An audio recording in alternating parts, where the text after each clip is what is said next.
How is everybody tonight? Thank you for coming out. We welcome you on this beautiful Tuesday evening. I hope everybody's had a great day, still have high energy, high spirits, and thank you for coming out from the sun to be with us tonight. We have a great program for you tonight here at Sustaining Way, and we just wanted to open up our virtual doors to everybody so that you can be relaxed, be comfortable, be educated, and inspired to do great things for our environment. My name is Reverend Dallas Conyers, and just to let you know, we are both recording and we are about to go live. So, Sustaining Way is an interfaith nonprofit that educates, demonstrates, and collaborates to empower South Carolina communities to cultivate a sustainable and equitable future. Our base of operations and educational center is located in Nicholtown. Our flagship project, Annie's House, is an affordable, highly energy efficient home surrounded by an urban garden. Everything we do is in an effort to care for people and the environment in a sustainable way. So here you are tonight as one of the programs to teach you not only about what we do, but how we make it applicable to the world. That said, we want to introduce you to the team, the fearless people who make it happen over at Sustaining Way. And we will start with some general introductions. So the first person I wanted to introduce, and this is a little bit out of order. I'm sorry, let me back up a bit. Everybody's already been pretty good, but let's talk about Zoom rules for a second. Zoom rules are, if you're not familiar already, please go ahead and hover over the bottom of the controls on your screen. Most of you are already on mute, but if mute is an issue or background noise is an issue, we just like to have people on mute in general, and then we just ask you to chime in and unmute if you're asked to speak. But hover on the bottom controls at the bottom of your screen, and then look at the several functions. There's a chat function. If you have a question or a comment that you need to speak right away, if it's applicable at the moment and you don't want to lose the moment, go ahead and enter it into the chat box because we have people monitoring that all the time. Also, we will open up near the end of any particular panel for you to unmute and ask questions in general. So it's not that you're asked to be kept silent. It's just that we want to make sure that anybody is speaking is not being spoken over. Next, so then we'll go into our team introduction. So first, let's call on Rick Joy. Rick Joy is the founder of Sustaining Way. And so you want to say hello? Hi? Yeah, I was going to say hello. I'll introduce you later. Yeah, go ahead. Yeah, just give a wave so that they know who it is when I'm saying your names. And next we have Sophia Pasagano. And I work with her so much, and I just realized I probably just mispronounced her last name. Sophia is our research and marketing specialist, and she is a joy to work with. Hey, Sophia. Michelle Desmarais is our education coordinator. And Amber Jacobson is our community engagement intern. Rashad, is Rashad on the line? And is he on the line tonight? Nope, I was just following the list. I'm sorry. Callie is a special person with us. She is both a storyteller and she's doing a different type of storytelling by doing an asset map of our organizations across the network. So Callie, say hello. Hi. Nice to be with you all. I'm really excited. Thank you for speaking. And Alicia Brewster, she is our fearless leader. She is a program director over at Sustaining Way, keeping it all together. I'm not even with Sustaining Way, and she keeps me together. Say hey, Alicia. Hello. All right. So that is our team. If I got anybody, please let me know now. And no? We have a few board members as well. Oh, yeah. Anybody want to pop up and say hello, board members? Okay, Sylvia Palmer is on the line, I see. So welcome, Sylvia. Yeah. Board members. Hey, Miss Sylvia. So Miss Sylvia is a person that if you need to learn anything about Greenville, go to Miss Sylvia. She knows it all. And she's a resident of Nicholstown. So she is a beautiful person to have around. Thank you for being here. Anybody else? And I'll give a shout out to Charlotte Ward. Charlotte does a ton of work for and with Sustain Away, the climate, the green movement in general. I see she has a picture up. She's the beautiful orchid. So thank you, Charlotte, for being here as well. So let's get on with the program. We have tonight a video. Oh, and I should introduce myself, right? So I'm Reverend Dallas Conyers, and I actually work for SCIPL, which is South Carolina Interfaith Power and Light.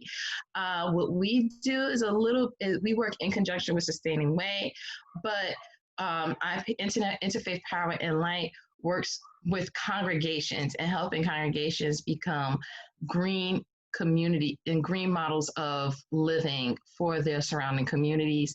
And we also do a heavy focus on energy efficiency. So that's who I am. So thank you for being here. I believe we have a short video clip at this time. And then we'll go next. So do we want to introduce the video before we start it? Yes, so the SCELP video is I can introduce. So this plays into our speaker so Mr. Loudon. So Lissy, do you want me to introduce this or not? That would be great. Okay. So this video was done by South Carolina Environmental Law Project. And this will highlight an environmental justice issue that is happening and has happened over decades here in Greenville. And so we wanted to share this video. We'd hoped to have Mr. Loudon, who's featured in this video, here tonight, but he had some kind of family health issues that came up, so he was not able to make it. But Callie Lano has actually been doing a story on him. So she's going to highlight a couple of quotes after we watch the video and talk a little bit about some of the highlights of the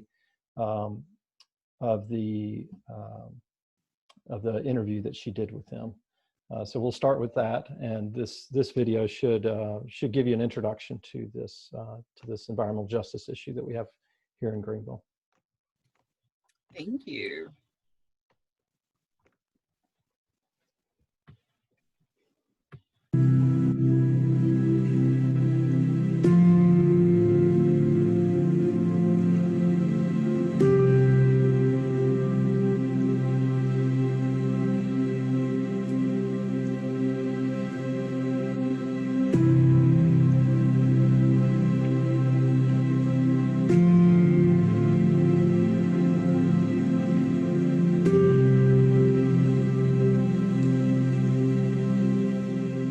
The two sites were dealt with entirely differently. The one on Broad Street ultimately was excavated to the bedrock, and today it's got some beautiful new apartment building sitting right on top of it. Now the one on Bramlett Street, on the other hand, it has been neglected. Since I've been here, I've had an unusual number of deaths. The prevalence of cancers or other chronic issues caused me to wonder what the source of that was and why such a concentration in this particular area.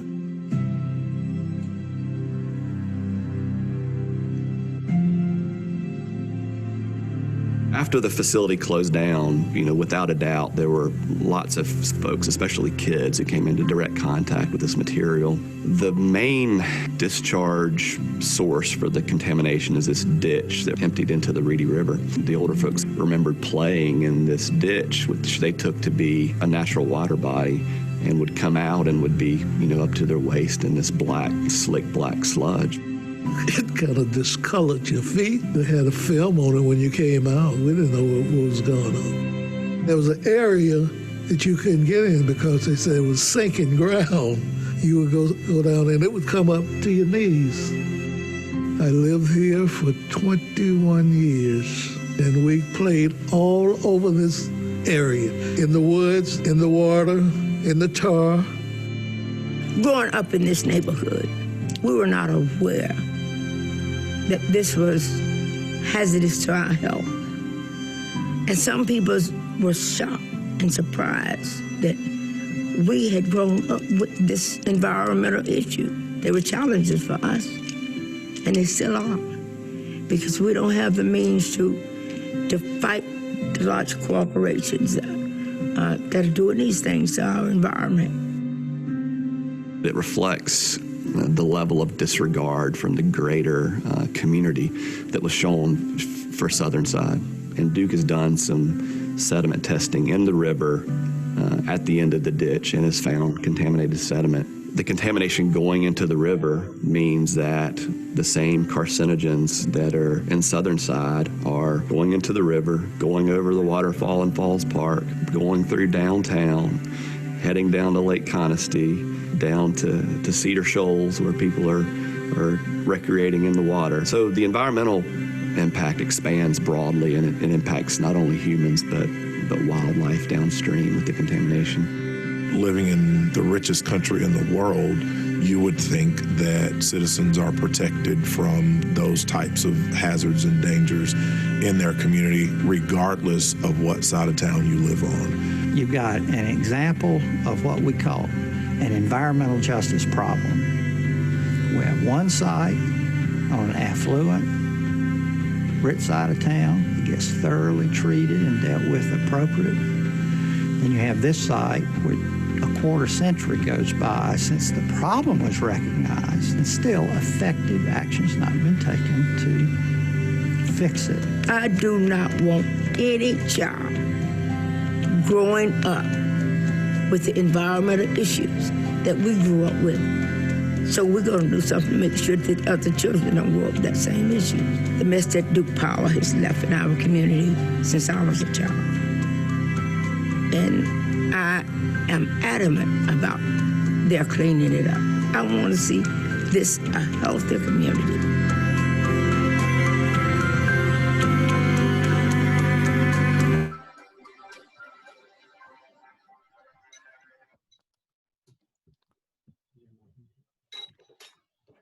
That was a beautiful, beautiful story to highlight. Thank you for bringing that to the forefront so that is not just something that lies dormant. Rick, you're going to introduce us to the next part. Again, my understanding is we had Callie Yeah, Callie lined to up tell too. Mr. Loden's. Okay, I'll just Callie, I'll be open, you guys. I'm sorry, I'm having some tech issues, so my screens are hopping a bit and glitching. So I'm sorry, I'm not on pace like I usually am. Callie is going to tell us Mr. Loden's story, and because Mr. Loden wasn't able to be here due to some illness. Yeah, thank you so much, Dallas. You're doing a wonderful job, by the way. I just want to start and say, first and foremost, Bobby was a complete treasure of a person, and wonderful to talk to him. We talked for about an hour about his childhood and growing up in Greenville and what that looked like for him. I wish he could be here to explain his story in his words and his voice, but I will do my best to give it justice.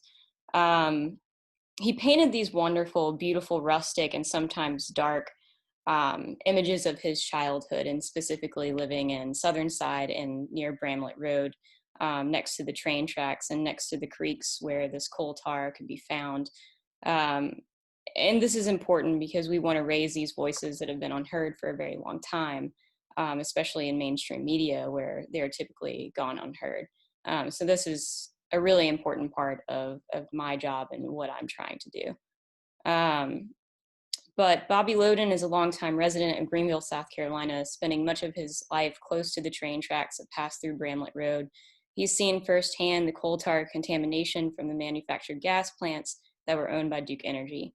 As a child, he tried not to swim in the polluted streams and creeks, but sometimes he would wade in the water to play with his friends. I'm going to read some quotes from him. He said, "I grew up in what was called Newtown, where blacks and whites were separated by the railroad tracks. Bramlett Road was a small country road at the time. This is where the gas plant was located and where most of the runoff was released. He said the evidence of tar was on your feet and your shoes when you went home. My parents would get mad at us just for walking through it. At this point, I had asked him what sort of political platform and lack thereof his parents had about these sort of issues. And all he said was all the parents could do was say not to go in the river. That's really all that they could do for the situation at the time. And I think that's a great disservice. And I think it has continued to be a disservice for them by not moving forward and cleaning up these areas in the proper way. He said something really interesting. He said something people don't realize is that there was a train called the Swamp Rabbit Train. The train would take carbons to warehouses. It used to run beside all the mills, and sometimes we go down to the Reedy River, and sometimes the water might be blue, green, orange, or purple, just depended on what materials they were dyeing that day in the textile mills. This kind of reiterates the type of environment, though beautiful in his description, very destructive and a part of our past that we have to constantly look at so that we can hope to make the right solutions and changes with this. More importantly, we talked about how segregation and discrimination was a part of Bobby's environment during this time as well. He said the water itself was a place where Black and white children would pick on each other. He said we didn't get along too well. Sometimes we'd catch whites on our side of the train tracks and we'd chase them out, as they did the same to us. Sometimes they get on our side of the river and sometimes we get in theirs. I remember kids stealing each other's clothes while they were swimming. The struggle with segregation and discrimination was always there, whether or not we knew the extent of it as children. I think this is important because it's strange how pollution and discrimination have these commonalities. In a sense that pollution is damaging, it's long lasting, it's hard to get rid of, much like these social aspects, right? Surrounding what has been done to Black communities. And it's important how we see how these environmental injustices and these social pieces align, because we can't really ignore that they're extremely interconnected. And that's why his story is so important. And I asked him at the time about some of his experiences when he would go swimming and if he knew about any of the health aspects going around him at the time. And he said no. I mean, essentially he was just a child, but he did speak to this. He said, I was too young to know health issues in relation to coal tar, but there were some kids that died young. I can't think of a dozen kids now that I grew up with that are still living. That kind of hit me hard because I wondered what he meant by kids that died young. And I think it's, again, very important that we use our elders as resources, as when they're around, we need to extract as much history and as much perspective as we can. People like Bobby Loden are so important to Greenville's history and our movement forward within the community. Bobby still wants to see positive change for the underprivileged. He says, I don't know how they're going to deal with the contamination issue, but I wish they would. He said this in a very old man scary voice, and I love the way he said that. But he also said there's not too many of us left in this community, and we have so much to share. And I think that we have to continue giving people like Bobby a voice so that we can move forward with issues such as the Bramlett Road contamination issue that has still not been cleaned up by Duke Energy or anyone. And this is why stories like his are important and how they relate to so many others in this community. So that's all I got. Thank you. Thanks, Callie, for joining. Dallas, you want me to wrap that one up? So having these stories, documenting these stories so we don't lose them, and then using these stories for us to take action and do something about it, right? And there's several organizations here in Greenville that are working to address this injustice that's been going on for decades now in this community. And so, you know, oftentimes we see kind of national issues and various things that are going on from a justice standpoint, but we have things in our own backyard right now that are happening, as many of you know, and this being one of them, one example of it. So The next thing we wanted to do, it's my honor, we've got James Woodley with us, and I'll introduce him in a minute. But part of what we were doing here today was to go through and talk about a vision that has been created, an important vision that has been created for addressing both climate change and the environment, but also broader issues in our society. And so James is here to talk about it. I'll introduce him in a second, but I did want to talk briefly to Sustaining Way and how kind of some of the history of our involvement with the creation of this document and with USCAN. So US Climate, for those that aren't familiar, US Climate Action Network, USCAN, you'll hear us say, is the largest network of organizations working throughout the United States to address climate change. Sustaining Way actually joined back in 2015. I had been involved with them through a faith leader network that they had back in 2008. So I'd actually been involved with them through that. And then later on, we worked with USCAN as part of Sustaining Way, and then ultimately joined them in 2015. And the evolution of this document, and I'll talk kind of high level what this is, but and the importance of it. But the evolution of this, USCAN, we created a strategic plan for USCAN that the network ultimately translated a vision for USCAN, but then also that ultimately led to a vision for our country and a way forward for our country. You'll hear VECA, Vision for Equitable Climate Action, and this took over 2 years of work to do. We had 106 organizations across the country, almost 200 people that worked to put this together, and it was released in May of 2020, so May of this year. Several of our board members and staff were participated on work groups that contributed to this, and I was able to serve on the committee that both reviewed the final or the draft document and then aligned all the verbiage across all the different work groups. So it was the first time I've been able to be a part of such a large effort that touched every part of our economy and every part of our society. And included a large, and I'll talk about that in a second, but a large diversity of voices across that. So really can't stress enough the magnitude and the importance of this document.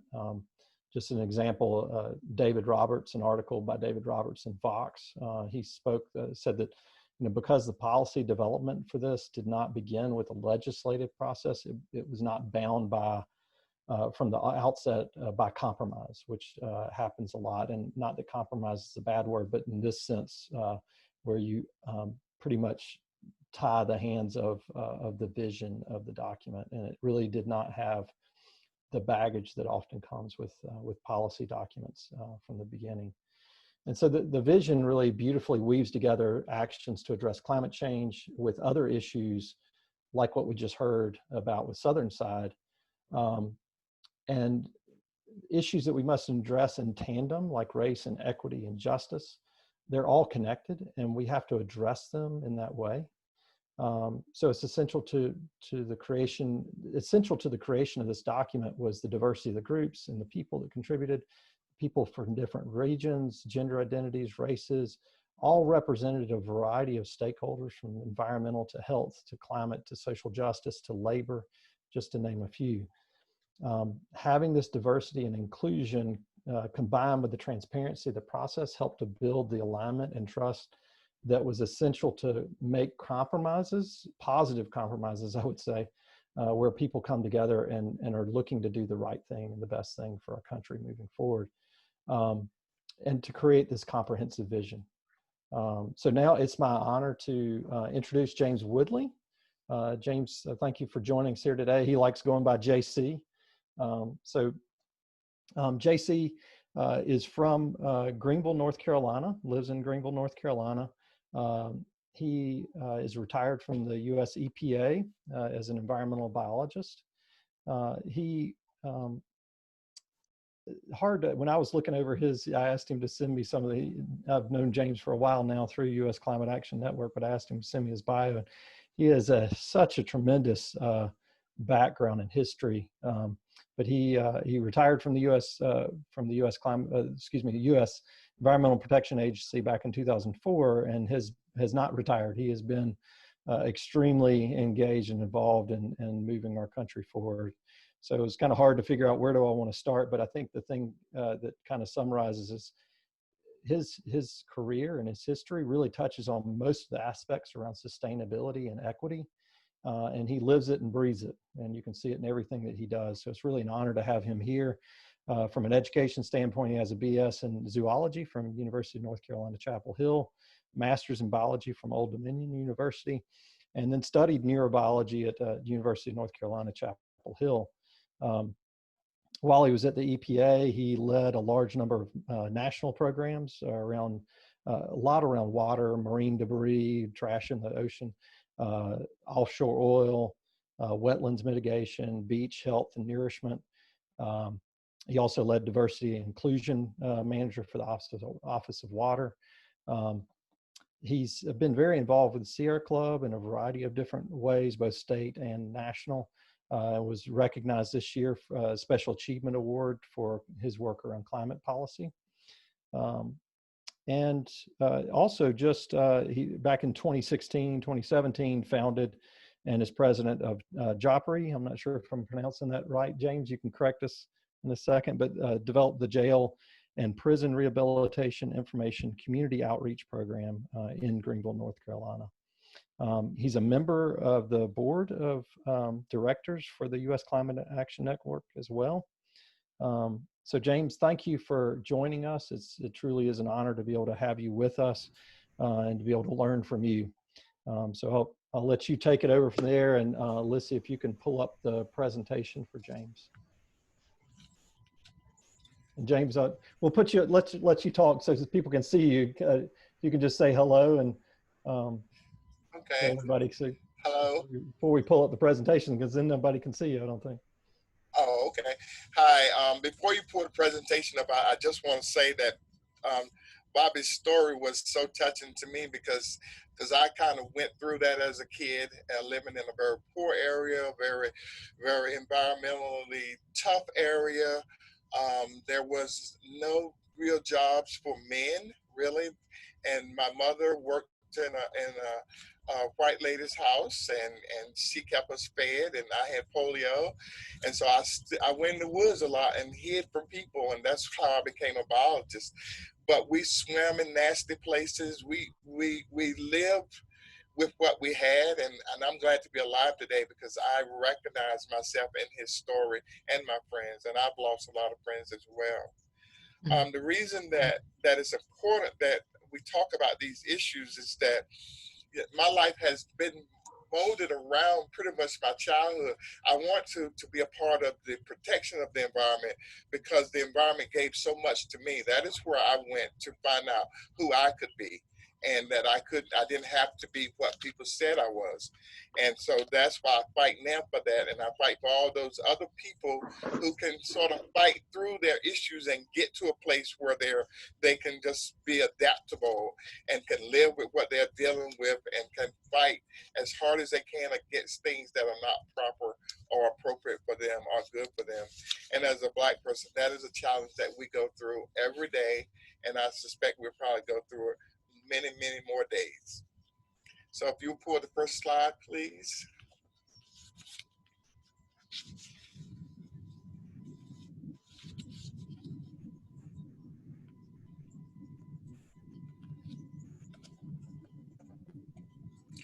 Okay, and actually you can go to the second slide, the next one, please.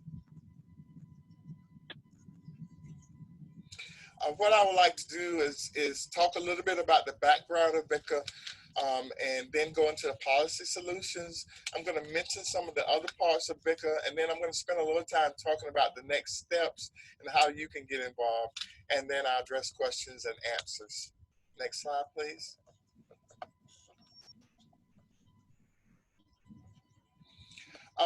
At USCAN, we are affiliated with an entity called Arm in Arm. So I'm going to be having some of their quotes periodically placed in this presentation, and some of them I read because I think they are appropriate. And starting my background section, everybody deserves clean air, clean water, and healthy food supply. Next slide, please.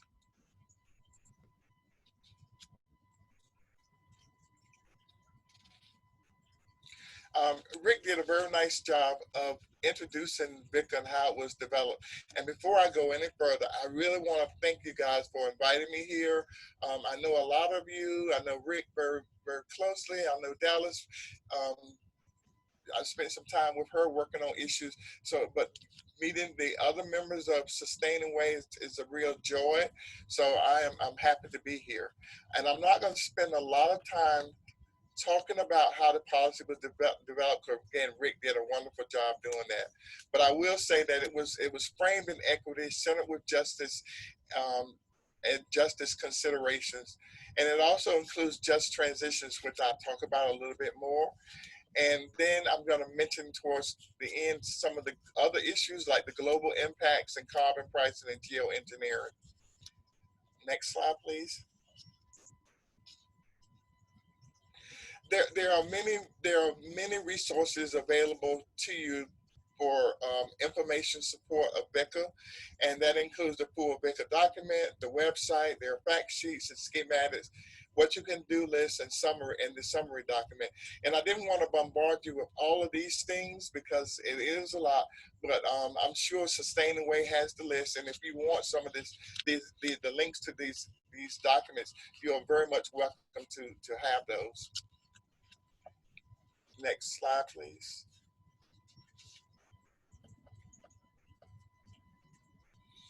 Okay, as I go through the presentation, I'm putting images of different things associated with climate crisis.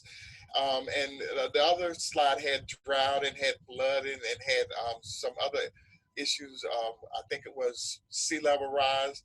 And this one has some violent storms and wildfires and another sea level rise issues associated with coastal areas. And these things are happening now, and they're happening commonplace. It seems almost natural that these things are happening. It's becoming a new normal, but it's not normal. We are in the midst of a climate crisis. And what the International Panel of Climate Change has recommended is that we need to reduce our global warming or our global heating, in some places it's called, by 1.5 degrees C. And it was 1 degree C, but we've already reached the 1 degree C rate. What that says is that since the pre-industrial age, we don't want our global temperature, our combined temperature around the world to go 1.5 degrees C above what it was in our pre-industrial age. And we've already surpassed 1.0. And as we approach the 1.5 degrees C, which will lead to catastrophic deterioration, degradation of our climate and of our environment and of our lives, and death, and in some places tragedies and horrors of things that we've never known before, and particularly in countries that are not very well developed. What we're beginning to see now are the violent storms, and we're seeing all of the other things that I have images of. The next slide, please.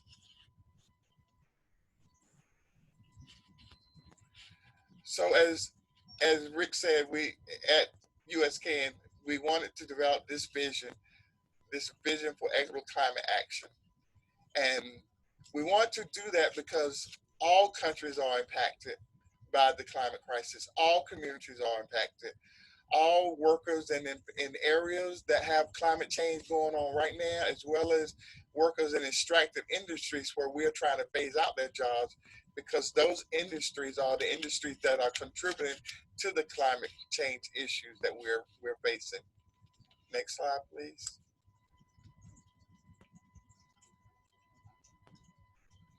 And when we talk about vulnerable communities or marginalized communities, we're not only talking about Black community. We're talking about all minorities. We're talking about the elderly, the economically stressed. We're talking about women.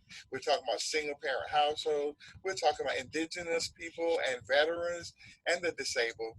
And the areas that are impacted are all areas as well. They're coastal areas. They're low elevation areas which are prone to flooding.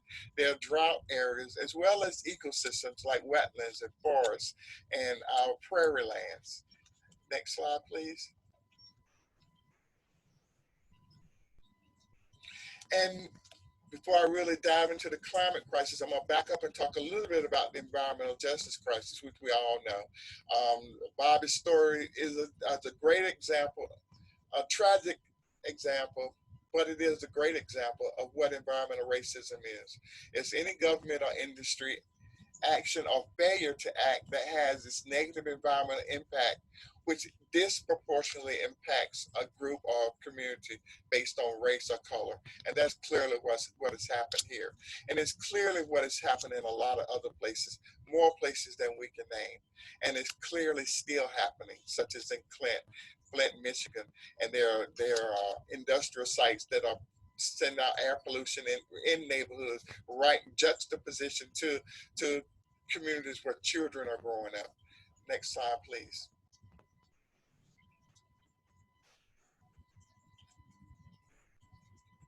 And those barriers that are allowing the environmental justice situation to continue is the environmental racism. It's energy democracy, land use issues, capitalism, a lack of decision makers that are willing to not be bought, a lack of storytelling. People are not hearing the real impacts from the real people. And then there are a lack of big money, high profile advocacy, such as people that are perhaps minorities that have made it big in their lives, but they're not really contributing to the environmental justice in a visible way. They may be doing it through their foundations, but they're not really standing up and talking about it. Next slide, please. So the environmental justice issues and the climate crisis, they intersect. And corporate greed is the leading reason why that's happening. And one of the reasons that corporate greed seems to proliferate in communities such as minority communities or Black communities is that dehumanizing label that people or these entities have placed on certain communities. And I'm going to leave it at that. And political leaders also are unwilling to make the appropriate decisions to come up with solutions. And they may be influenced by big money or extractive industries or things of that nature. Also, we're beginning to do better now, but grassroots pressure at the scale necessary is something that hasn't been put forth. We're beginning to now march and have rallies and to be vocal and to be seen addressing these issues and other issues much more than climate issues, but we have to address climate issues too. The next slide, please.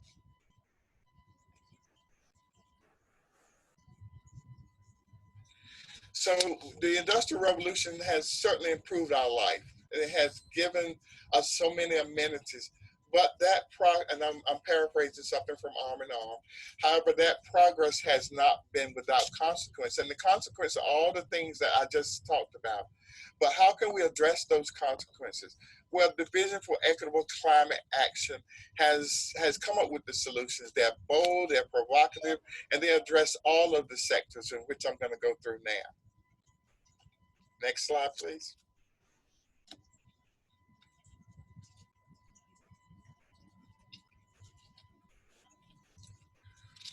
Okay, in order for us to get below the 1.5 degrees C target of warming, the VECA policy platform has to be activated. And what that policy platform, if you would focus your attention on the right side of the screen, and that schematic is a bit small, but what it says is that in order to get under the 1.5 degrees C, that we have to use the VECA policy platform. It wasn't a VECA policy platform last year. It was something else there. It was blank, as a matter of fact, a question mark. So now we have something there.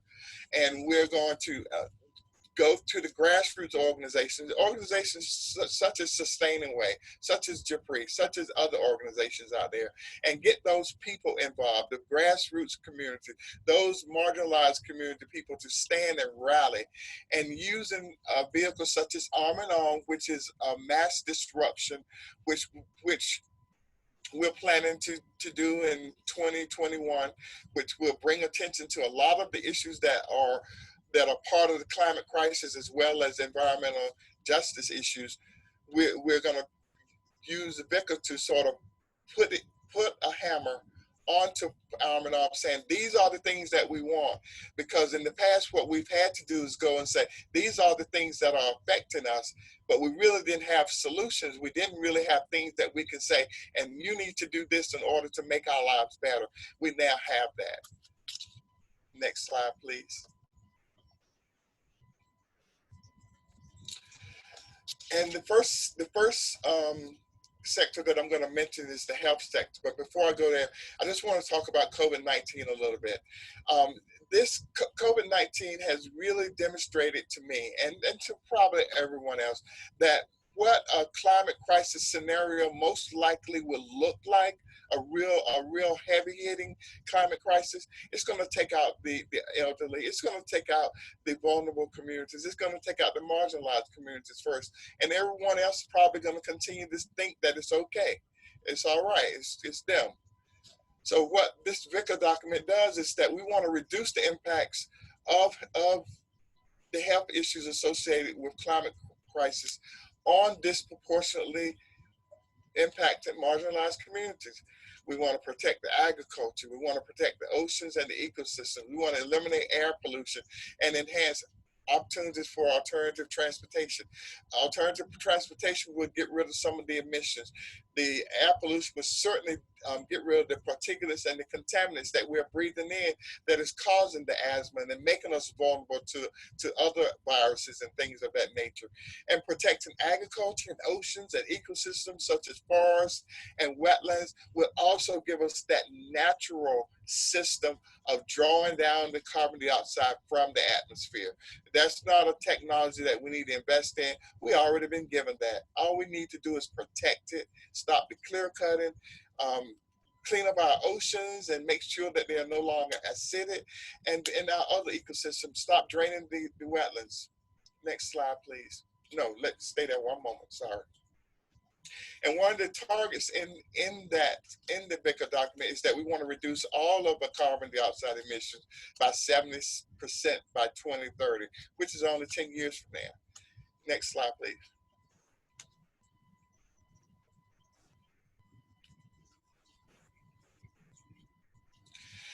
And I just mentioned the drawdown of the natural solution drawdown, and I'm going to back up to say that the IPCC recommends that natural solutions or natural drawdown is one of the things that we need to enhance and make sure that that is maintained. But we also want to have adaptive measures that protect communities associated with the climate change.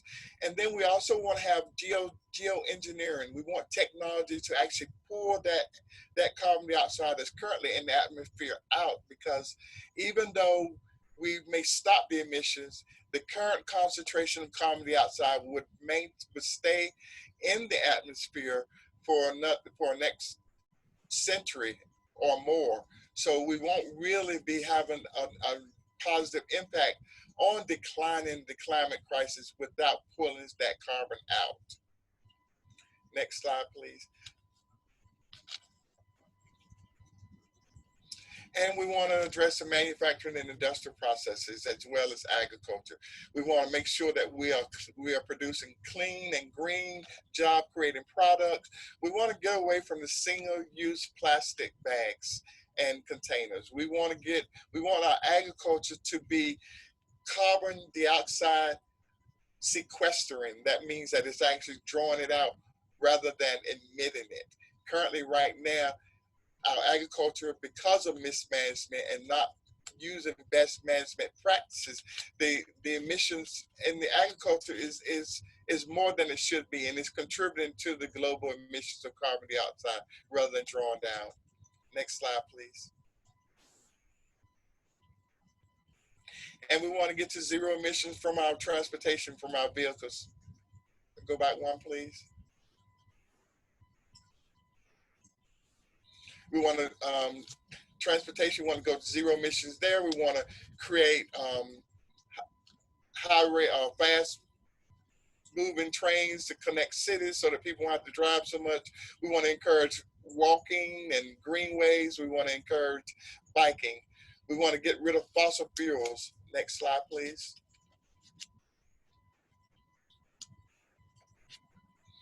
We want to make sure that our electricity generation is 100% renewable. We want to get rid of those facilities that burn wood pellets in order to produce electricity, or coal-fired facilities. We want to get rid of all of that. And we want to get rid of the subsidies that support those sorts of facilities.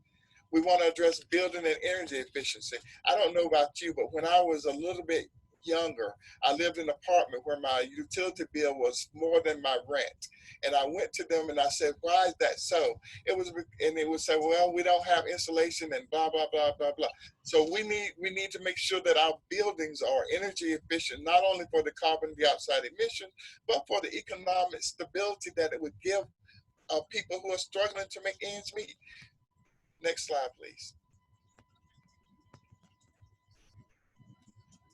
Now, I'm going to go through this section pretty quickly. And this is the other parts of VECA. Next slide, please.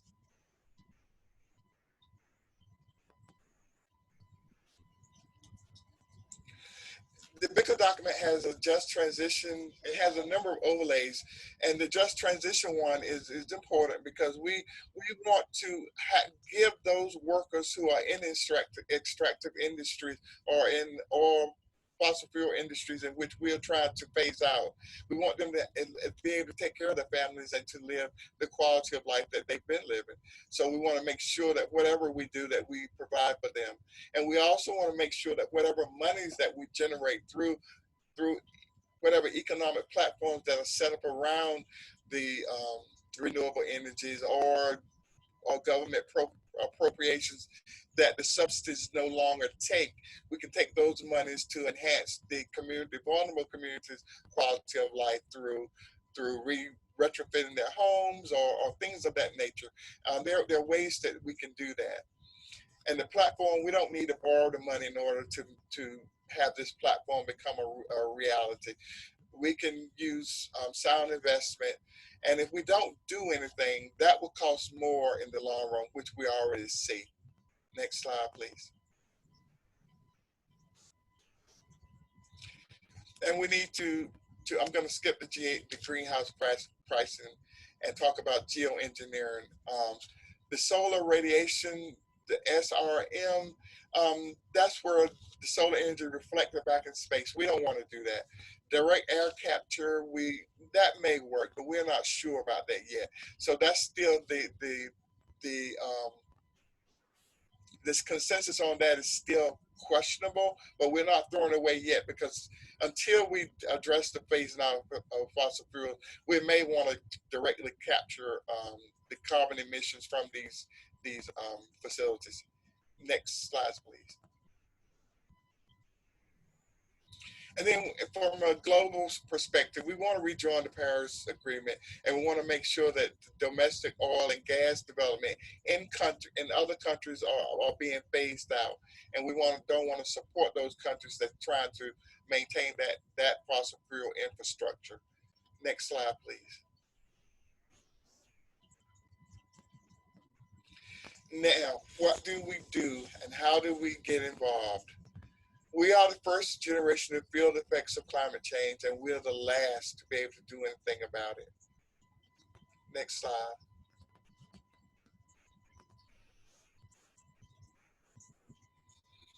I'm going back to the schematic. What we can do, we can get involved in our organizing. Organizations such as this can continue to fight for people like Bobby. They continue to bring awareness to the injustices that are happening. Despite the fact that we're in a tragic environment now, that things are really horrible in terms of COVID-19, in terms of the racial injustices with police brutality, all those things are horrible.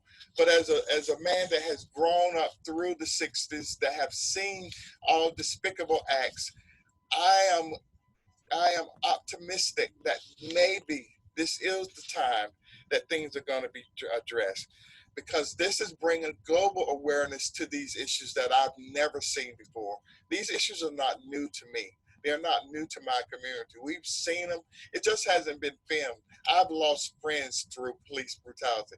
I have to talk to my brothers all the time. I have 5 about, don't try to be a big man when you're dealing with them, even though they're disrespecting your manhood.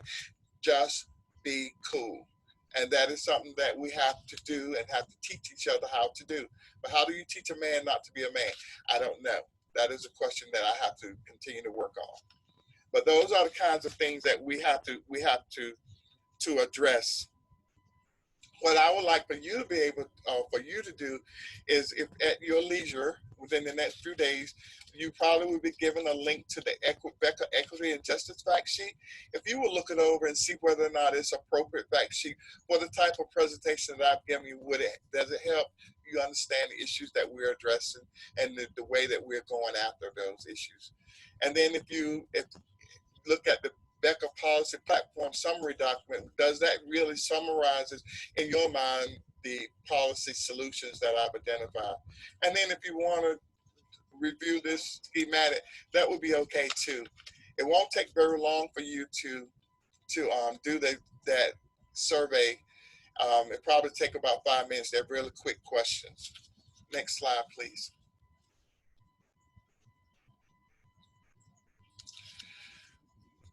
The last quote I want to read is, "We have a legacy of coming together to face crises that threaten the very ideals of our nation. From the horrors of slavery to the depths of the Great Depression, from the spread of fascism during World War II to the rise of Jim Crow, we have overcome enormous struggles before. We have the power to do it again." Thank you for allowing me to speak with you tonight, and I will take questions now.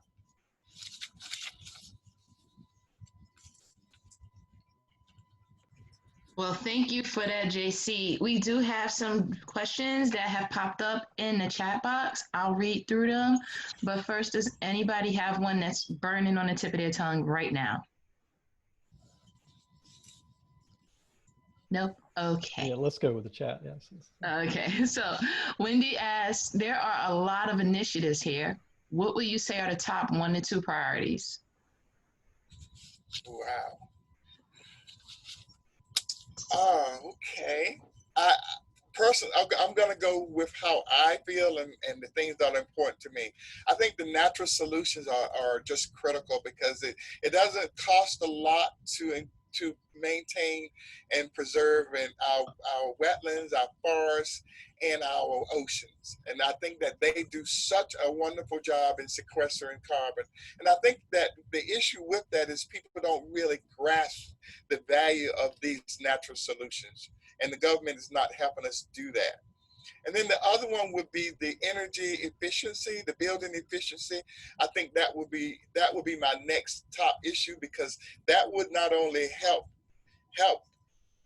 conserve energy, but it's cost effective. And if they go in and do all the federal housing and make other housing development or buildings meet those kinds of standards, the cost for electricity and even water would become significantly lower. So those are my 2. And James, I'll add a little something too as well. I've been working on this for, I guess, about 12 or 13 years now too. So I'll add kind of some thoughts.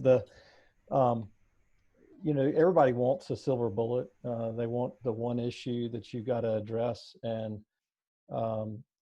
there's some priorities, and just like James said, I think there's probably the first priorities, but we have to have a comprehensive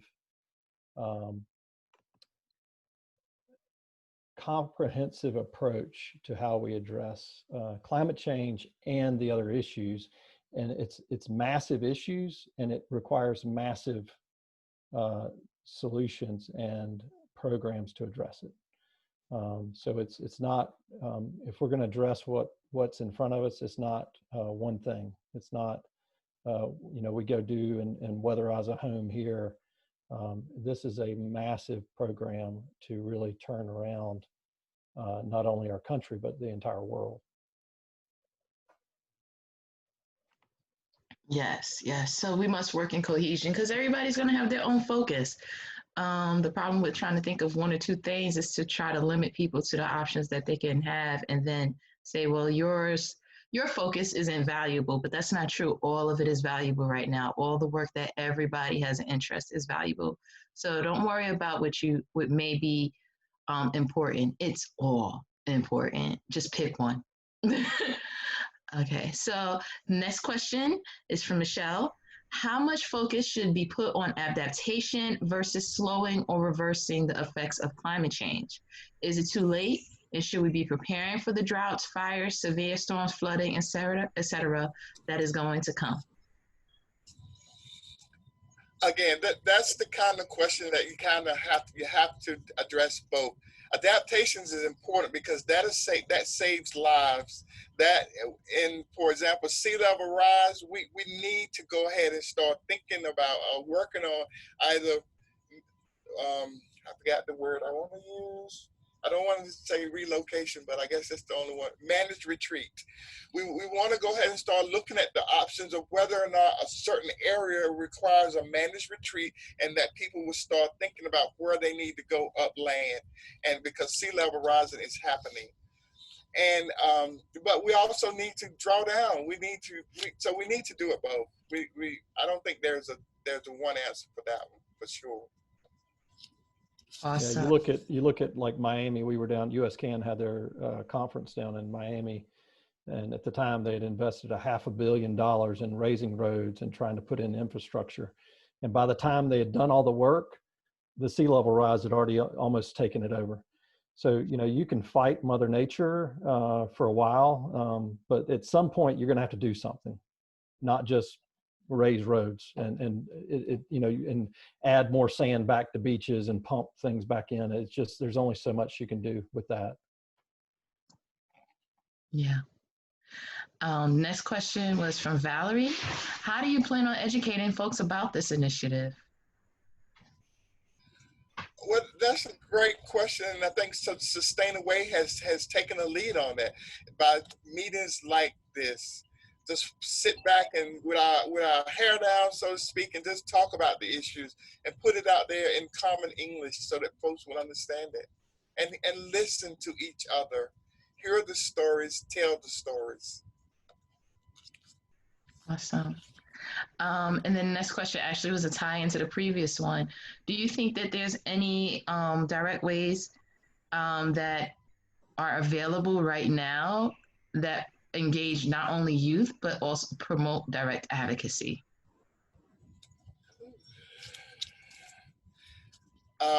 I'm going to defer that to Rick or Dallas because I don't do much. I can talk. So, I got one. Yeah, go ahead. Well, I mean, there's a variety of different ways people can engage, obviously, with Sustaining Way, but just like James said earlier, on a national level, Arm in Arm will be coming.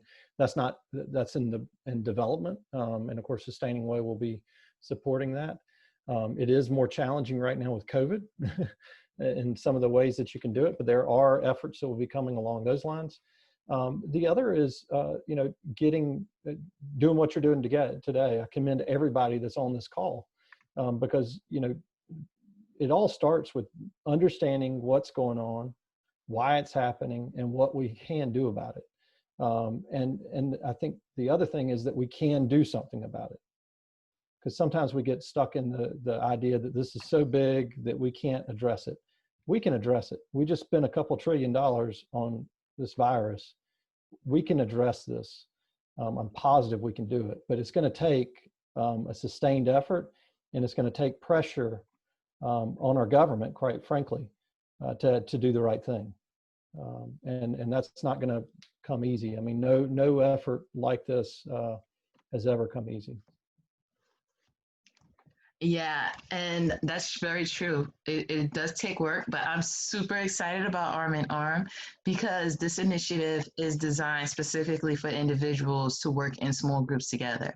It's not asking you to have a 501c3. It's not asking you to form a complete organization where you have to find an executive director or a program manager. This is you getting together with a few, like literally a few, right? Starting with 3. People all together, individuals just coming together and saying, we want to do some humanitarian disruption. And they put humanitarian in the front on purpose because they want you doing good things for people to show that good things are actually a disruption to the system we have. Right? So many times we see examples of people being penalized for doing good. And you're like, oh my God, if we did more of that, we wouldn't be having this problem. And that's what Arm in Arm is all about. You going out, empowering yourselves, empowering a couple of friends, and getting a small project done, and then sharing about it, and maybe having it go across the nation in multiple locations at the same time. So before the end of the call, I'm gonna get my computer to act right so I could drop the Arm in Arm link into the chat box.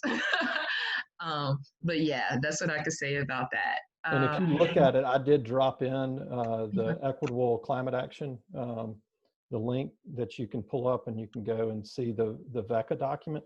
Look, it is there's no way to do justice to the document in a couple minutes, right? So James did a wonderful job of just summarizing very high level what it hits on. If you really are interested in getting into the details, I encourage you to go to the website, pull up the document. It's a PDF document. It's about 35, 40 pages. And you can get into all the detail you want to get into. But like we said earlier, it's a huge issue. It's a huge, a crisis that we face, and it's not a 2-line or bullet point solution that we can just easily. I just want to add that over 40 years ago, there were a lot of industries that were getting involved into the effects of climate change and the effects of holes in the ozone layers and various things like that. This is not just opened up today. There's been organizations and businesses and the government has been working on climate change for 50 years now. And I know I spent 20 years at Duke Energy. I spent 33 years at Duke Energy, but 22 of them was spent on energy conservation and reducing and using the climate to produce heat in the home through the use of a heat pump versus using fossil fuel.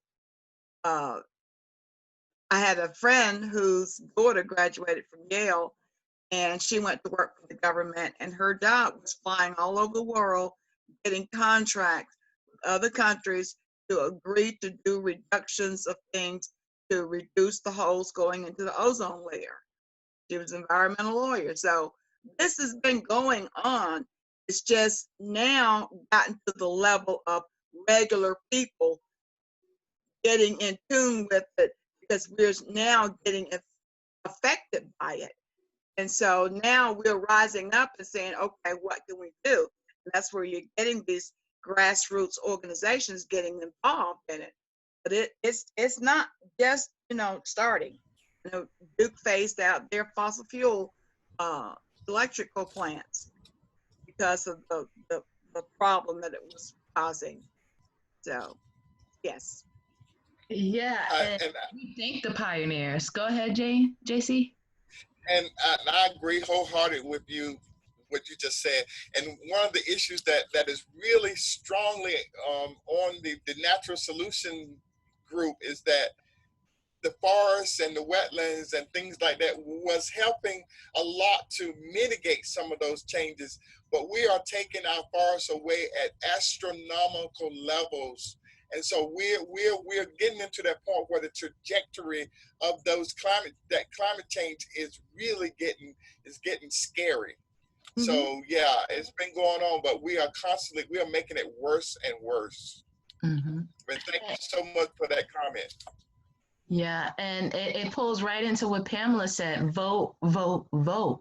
Mm-hmm. Make climate a platform about what you vote on. And tell your congressional, your senatorial, your local, state, federal level, everybody you could talk to that represents you in some kind of way, that you are looking at them and you're watching how they vote on climate. That this is something you care about now, and don't let them talk around you and tell you economy comes first, because if you don't got a place to live, your paycheck will land at an empty lot that got taken up by a tornado. So, we have to be cognizant of the work that has been done when people weren't paying attention, and now we have to open our mouths and explore the possibilities and get people to pay attention now. So thank you, Yvonne. Thank you for working in the early stages of this. It was invaluable. And then our last question is from Meredith, and she wants more information about just transitions.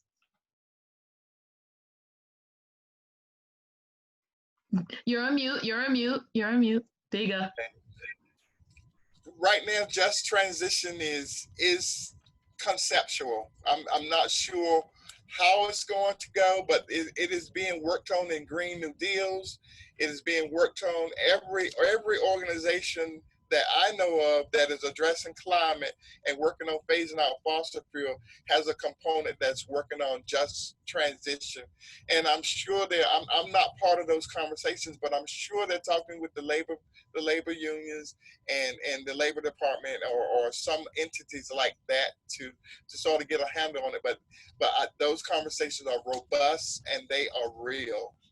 So that is something that is very important to us as we move forward, trying to phase out those extractive industries. And I dropped in the arm in arm for climate. I think that's the right link for that. JC, do you know? I don't know if you see that. I think that's the right link. I haven't been as involved with Arm in Arm as I was with VECA. But so Arm in Arm basically is the the organization that is really just beginning to be built to be able to push the VECA, the vision, and push our society towards to the vision that James went over. So that's the difference between the two. You have the vision document, which the link is in the chat, and then this organization that's being built right now to be able to push that. And I say it's really going to end up being a network of people that are educated and that self-mobilize to push this vision forward.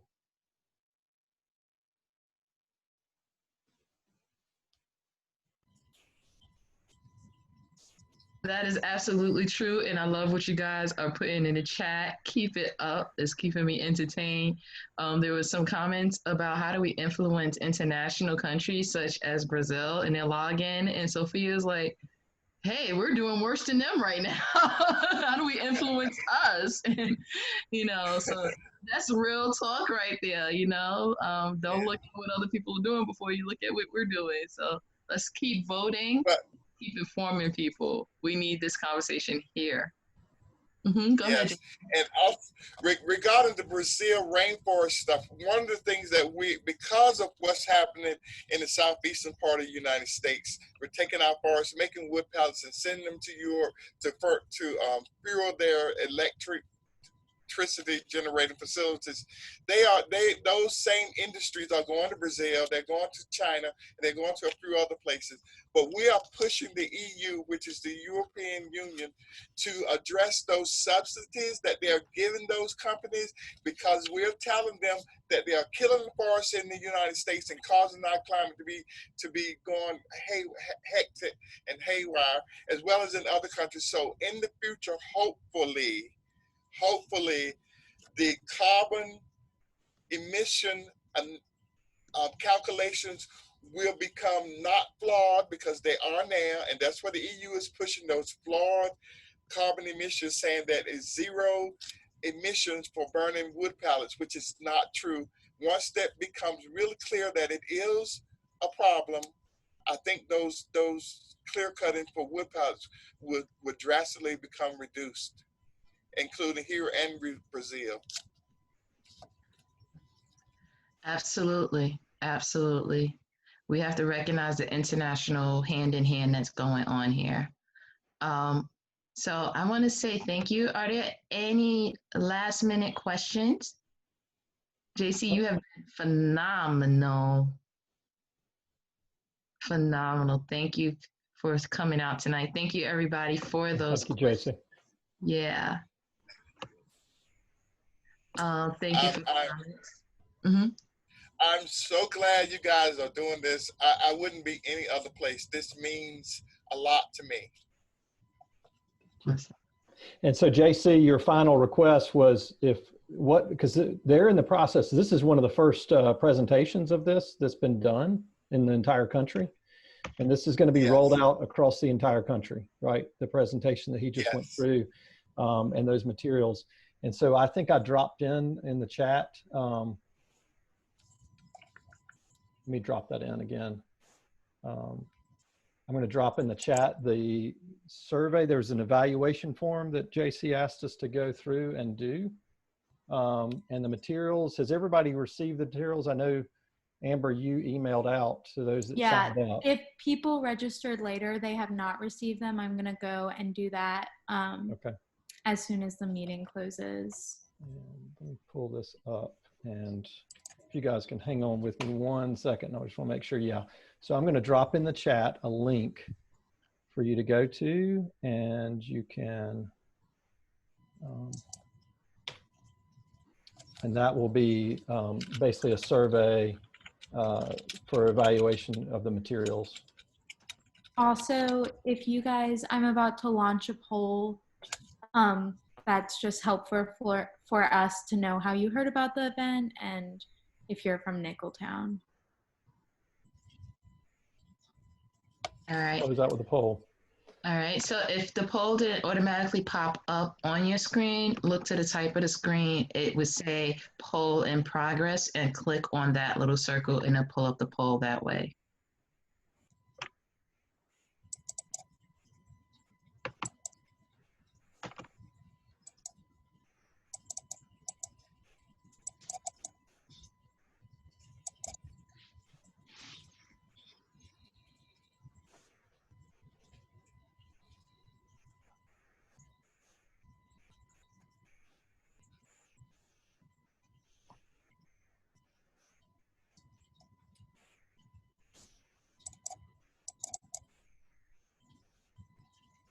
JC, you're getting lots of love in the chat box if you haven't seen. Lots and lots of well-deserved love. How are we looking on the poll? It looks like I think everybody's pretty well participated. So I'm going to close it out unless anybody raises their hands real quick, says they need more time or something. All right, we will close it out. So thank you all for joining us. Alice, I don't know if you have any, go ahead. Yeah, so we have a couple of things. So we wanted to remind you first of the next open house that Sustaining Way will be doing. It's coming up July, I forgot that quick. Alicia, July what?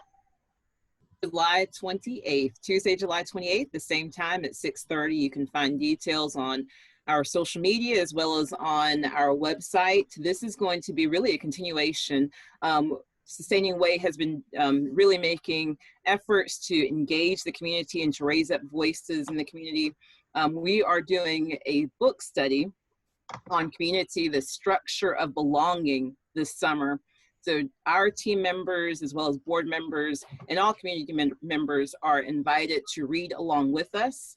So the focus is on reimagining a community that gives everyone a voice. And we hope that you'll come back and join us for that next open house, where we'll have a presenter, Charles Holmes, who is the co-founder of the authors organization Common Good Collective.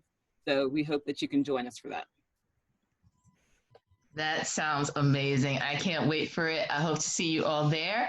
Also, SCIPL is heading up a Men of Faith Vote campaign because your vote matters. We are looking to engage people from 18 to about 27. The word young just kind of is ephemeral for everybody. So about 18 to 27, 30, 35. We want people to vote. But not only do we want people to vote, we want them to vote with an educated perspective. So we are doing podcasts and everything else that you can think of to get platforms out there in a way that is engaging and meaningful to our population. If you know anyone who is between the ages of 18 and 25, preferably male, because Men of Faith vote, who would be great hosts for the podcast, please go ahead and email me. I just put my email in the chat box. JC, I heard about what your organization is doing. I need you and I need your young men involved. So yeah, I can count on that. He's just laughing at me. JC is super busy. We are like so lucky to get him on a schedule tonight. So he's laughing at me because he's like, really, you want me to do something else? Refer me to somebody in your organization. That's fine. I'll take the second round. But yeah.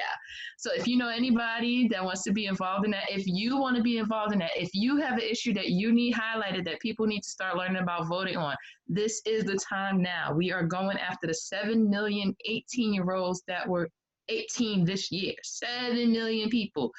The combination of Gen X and millennials have now overtaken the baby boomer population and older populations in terms of how many people are voting. That means we in some numbers, we outnumber the older populations, and we can literally change the matrix of what our government looks like if we vote. So help me out here. Get everybody involved. We need you. I need you.